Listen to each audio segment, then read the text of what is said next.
Video like जरूर कर लीजिए और ऐसे वीडियो लगातार फ्री में पाने के लिए चैनल को तुरंत सब्सक्राइब कर लीजिए और बेल आइकन को जरूर टैप कर लीजिए ताकि आगे भी सारे वीडियो आपको मिलते रहे। यूट्यूब में फॉलो करते हैं तो प्लीज ये वाला फ्री टेलीग्राम चैनल जरूर ज्वाइन कर लीजिएगा। सारे नोटिफिकेशन सारे अपडेट यहीं पे आते हैं, ध्यान रखिएगा। सारे क्वेश्चन अटेम्प्ट करिए और स्कोर अपना तुरंत कमेंट करके बताइए कितने सही हो रहे हैं कितने गलत हो रहे हैं, जल्दी से कमेंट करके बताइए।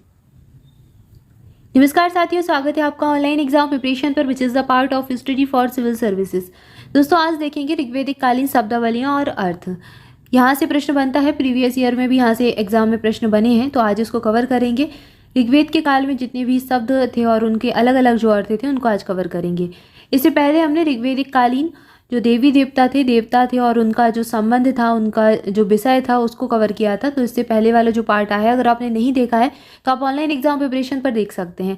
आइए चलिए स्टार्ट करते हैं। आज देखेंगे ऋग्वेदिक कालीन शब्दावलियाँ और उनका अर्थ।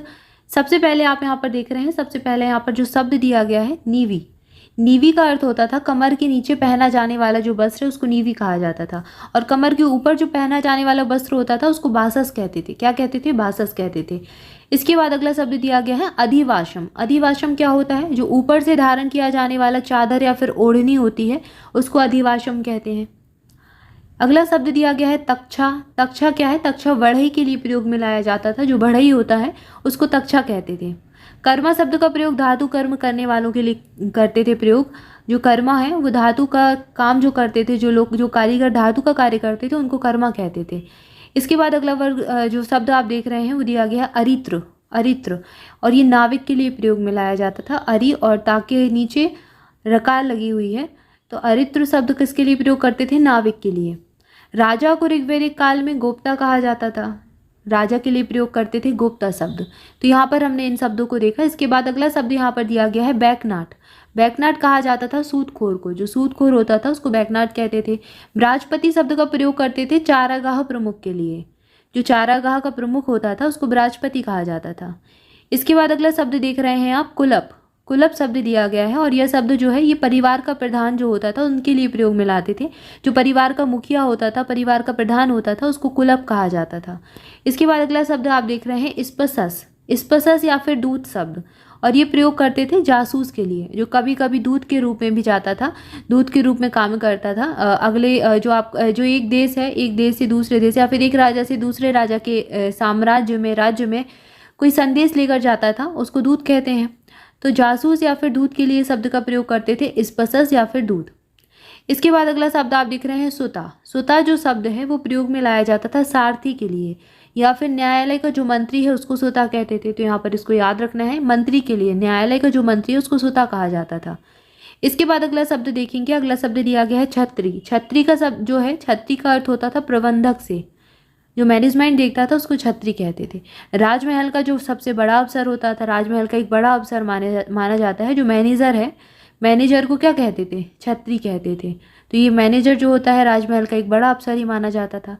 तो यहाँ पर हमने इसको देखा। इसके बाद अगला शब्द दिया गया है अक्षबाप। अक्षबाप किसको कहते थे? जो लेखाधिकारी होता था उसको अक्षबाप कहा जाता था।